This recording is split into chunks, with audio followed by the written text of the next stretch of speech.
Bonjour à tous et bienvenue sur Crypto Flash, la chaîne de l'actualité crypto. Aujourd'hui, nous allons parler du changement réglementaire majeur qui vient d'avoir lieu aux États-Unis.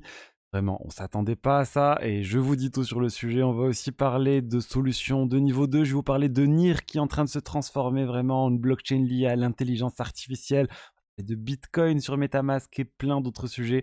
Tous les jours, le meilleur de l'actualité crypto. N'hésitez pas à vous abonner, activer la cloche pour ne rien rater. Et au niveau du cours des crypto-monnaies, tout d'abord, on a un Bitcoin 69 000 $, un Ether 3 800 $. Globalement, le marché n'a pas beaucoup bougé, même si l'Ether est à plus 2%. Aujourd'hui, on va voir dans les prochains jours ce qui va se passer avec la validation de l'ETF Spot Ether. Ça devrait vraiment arriver dans pas très très longtemps.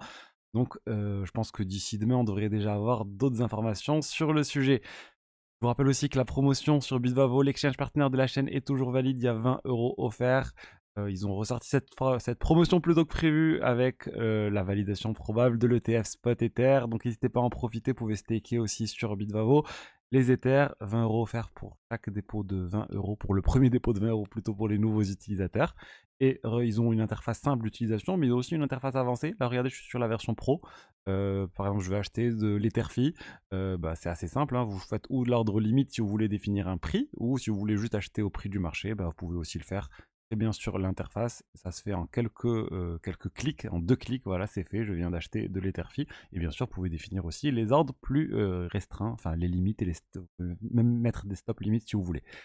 Donc voilà ce que je voulais vous dire sur Bitvavo, le lien est dans la description et ça permet aussi de soutenir la chaîne. Et on va commencer avec les États-Unis. Avec le Parlement aux États-Unis qui vient de voter une loi. La loi est passée autour de la régulation des crypto-monnaies. On parle du Congrès, maintenant il faut que ça passe au Sénat. Et d'ailleurs, c'est la problématique, c'est que ça passera sûrement pas tout de suite au Sénat. Mais voilà, ils ont voté pour 279 pour, 136 contre. Il y a même eu beaucoup de démocrates qui ont voté pour cette loi, alors qu'initialement, ils étaient contre la loi. La Maison-Blanche est toujours opposée à cette loi, même si elle ne va pas mettre de veto. Et qu'est-ce que fait cette loi? Elle change pas mal de choses. Elle vient clarifier les choses autour de la crypto aux États-Unis. Jusqu'à maintenant, il y avait une bataille juridique aux États-Unis. D'un côté, il y avait la SEC qui attaquait, donc l'autorité des marchés financiers, qui est, on va dire, celle qui gère la bourse aux États-Unis. Et de l'autre côté, on avait aussi la CFTC qui attaquait d'autres projets crypto. La CFTC, c'est plus celle qui gère les matières premières telles que l'or, le pétrole et d'autres choses. Il y avait ce combat entre les deux, c'était pas clair. Qu'est-ce qui était une securities, qu'est-ce qui était une commodities, donc une matière première. Et c'était vraiment les projets ils savaient pas quoi faire pour respecter les règles.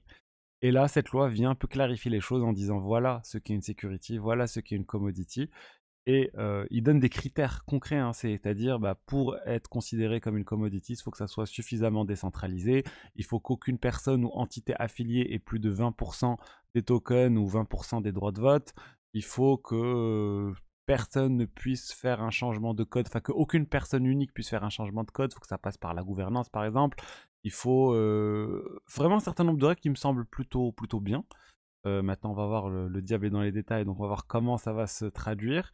Et surtout, cette loi, c'est une première étape. Mais pour qu'elle soit appliquée, il faut que ça passe au Sénat. Le Sénat, il est majoritairement démocrate et il y a très peu de chances que ça passe au Sénat.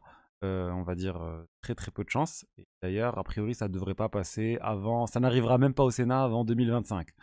Donc c'est pas pour tout de suite. Et il y a beaucoup de personnes qui disent, même ça serait peut-être mieux que ça passe pas au Sénat. Pourquoi? Parce qu'en fait, cette loi vient donner beaucoup d'autorité, beaucoup de droits à la CFTC sur la régulation du marché spot des commodities. Alors qu'initialement, la CFTC ne régule pas le marché spot, elle régule que le marché des dérivés. Donc là, c'est bizarre, ils ont dit pourquoi on aurait dû laisser ça de manière non régulée, ça serait plus simple que de le faire réguler par la CFTC, qui a déjà quand même un historique aussi à attaquer certains projets crypto. Ils ont déjà attaqué Okidao, Opin, Matcha, et un certain nombre d'autres projets sur, d'ailleurs, tout ce qui tourne autour des produits dérivés, de l'effet levier. Donc ils vont, je pense quand même, la CFTC s'attaquer à la finance décentralisée via ce biais des produits dérivés, etc. Aussi, ça pourrait être problématique.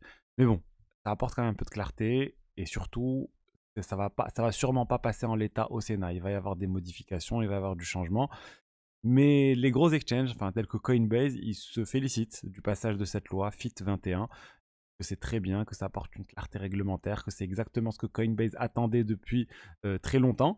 Donc voilà, il y a plusieurs sons de cloche, ça va encore changer, ça va évoluer, mais c'est vraiment un changement majeur. On voit beaucoup de choses qui changent autour des cryptos aux États-Unis. On a vu avec la validation, ou la possible validation sortie de nulle part de l'ETF Spot Ether. Donc il y a un basculement là au niveau de la Maison Blanche. Ils sont en train d'essayer de pousser en tout cas plus les cryptos parce que l'électorat crypto en France est en train de se tourner majoritairement vers Donald Trump aux États-Unis en vue de la prochaine élection. On va parler maintenant du Bitcoin qui pourrait arriver sur MetaMask, donc le wallet initialement créé sur Ethereum, mais qui est enfin, initialement utilisé pour Ethereum et maintenant qui marche sur toutes les blockchains EVM. Et ben MetaMask pourrait se lancer sur Bitcoin. Ça fait un moment qu'ils avaient lancé un certain nombre d'extensions qui permettent d'interagir avec d'autres blockchains, Snap, et notamment avec le Bitcoin, mais là ça devrait être intégré de manière native sur Ethereum. Il y a plusieurs sources, sur MetaMask, pardon, il y a plusieurs sources qui sont en train qui ont donné cette information à CoinDesk. Une de leurs sources dirait que ça pourrait même arriver d'ici le mois prochain. C'est vraiment dans pas longtemps. Après, pour moi, c'est logique. Il y a plein de wallets maintenant qui permettent d'interagir et faire des choses sur Ordinals, sur une sorte de DeFi aussi, sur Bitcoin avec un certain nombre de solutions de niveau 2 aussi qui arrivent. Donc je pense que c'est intéressant et que MetaMask ferait bien de mettre ça, même si je pense qu'ils devraient déjà rattraper le retard qu'ils ont sur Rabi, qui est pour moi le meilleur wallet actuel avec les cryptos. Ensuite, on va parler du NIR Protocol. Le NIR Protocol, cette blockchain qui vient de faire une annonce majeure. Ils vont lancer un laboratoire de recherche spécialisé sur l'intelligence artificielle avec un des cofondateurs de NIR qui va être à la tête de ce laboratoire de recherche. Et c'est pas n'importe qui, c'est Ilya Polosukin. Et c'est qui Ilya Polosukin? C'est un chercheur très connu dans le monde de l'IA. Le papier qu'il a publié en 2017 avec 7 autres personnes, c'est le papier qui a donné naissance à la technologie des Transformers. Quoi la technologie des Transformers dans l'IA?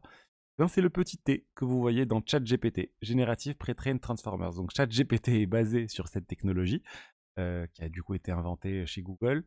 Euh, et donc tout ça pour dire qu'il a quand même de la crédibilité dans le monde de l'IA et il utilise cette crédibilité pour développer davantage son projet NIR.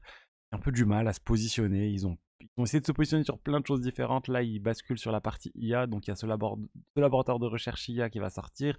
En même temps, ils lancent un incubateur de projets IA pour développer les projets IA liés à la blockchain NIR. Ils veulent faire de NIR vraiment un hub pour tous les projets liés à l'IA. C'est un très très gros narratif, l'IA et les cryptos. Et NIR veut se positionner sur ce projet. Ils avaient été positionnés aussi sur l'aspect data availability, donc comme Celestia pour stockage de données. Mais voilà, ils sont en train de se chercher, je pense, et c'est encore un pari pour NIR. On va voir s'ils vont réussir cette transformation.